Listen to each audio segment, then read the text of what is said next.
Hepinize merhaba. Bu videoda sistem ayarlarını görüntüleyeceğiz. Sistem ayarları bölümünde içeri dışarı aktar, genel RSS ayarları, güvenlik, hata günlükleri sekmeleri bulunmaktadır. Bu sekmede daha önce bu ekran için ya da başka bir ekran için yaptığınız yapılandırmaları bu ekrana aktarma işlemi yapılır. Açılan kutucukta daha önce dışarı aktardığınız dosyayı seçerek yükleyebilirsiniz. Dikkat etmeniz gereken şey, mevcut ekranda içeri aktarmak istediğiniz modüle ait veriler varsa bunlar silinecektir.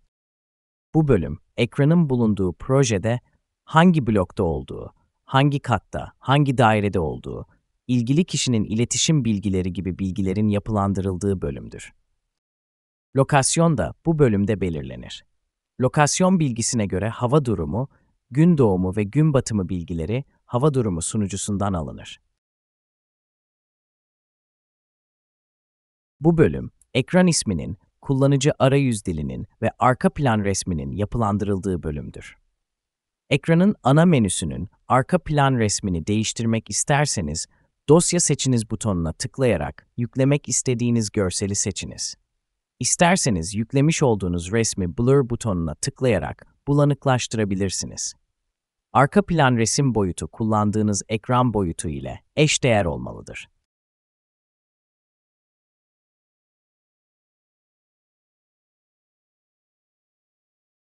Bu bölüm, ekranın ekran koruyucu gecikme süresi ve ekran koruyucu tipinin seçildiği bölümdür. Gecikme süresi için en az 1 dakika, en çok 60 dakika seçilebilir. Hava durumu ayarları. Ekranın hava durumu yapılandırmalarının yapıldığı bölümdür. Hava durumu sıcaklık birimini ve hava durumu sunucusundan güncel verinin tekrar alınma süresini belirleyebilirsiniz. Kapı zili ayarları bölümü, ekranın kapı zili ve interkom zilinin yapılandırıldığı bölümdür. Kapı zili yapılandırması için kapı zili butonunu aktif hale getirin.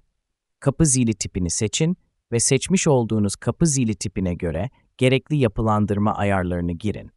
Interkom zil sesini, kapı zilini ve kapı zili tekrar sayısını seçin. Eğer kapı zili çaldığında ekranda otomatik bir kamera görüntüsü göstermek istiyorsanız, kamera ön izleme butonunu aktif hale getirin. Görüntüsü gösterilecek kamerayı seçin. Bunun için önce IP kameralar menüsünden kameranın tanımlanmış olması gereklidir. Kapı zili çaldığında kamera görüntüsünün kaç saniye boyunca gösterileceğini girebilirsiniz.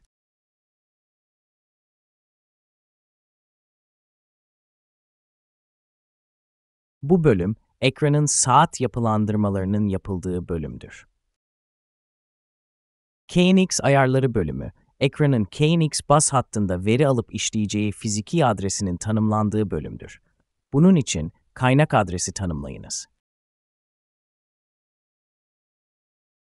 A ayarları bölümü, ekranın hangi Ethernet arayüzü üzerinden internete bağlanmasının belirlendiği ve IP yapılandırılmasının da yapılabildiği bölümdür. Ekranın hangi Ethernet arayüzüyle internete bağlanmasını istediğinizi seçiniz ve tercih ettiğiniz arayüzün bağlı olduğu ağda internet bağlantısı olduğundan emin olmanız gerekmektedir. Ekranın RSS ayarlarının yapılandırıldığı bölümdür. Standart olarak sunulan RSS yayın türleri, haberler, iş dünyası, teknoloji, spor ve ekonomidir. Bu türlerin altında bulunan RSS yayınları işaretlendiğinde, ekranın kullanıcı arayüzünde Dashboard bölümünde RSS widget'ta görüntülenmeye başlayacaktır. Güvenlik ayarları bölümü, ekranın güvenlik sistemi şifresi ve entegratör şifresinin yapılandırıldığı bölümdür.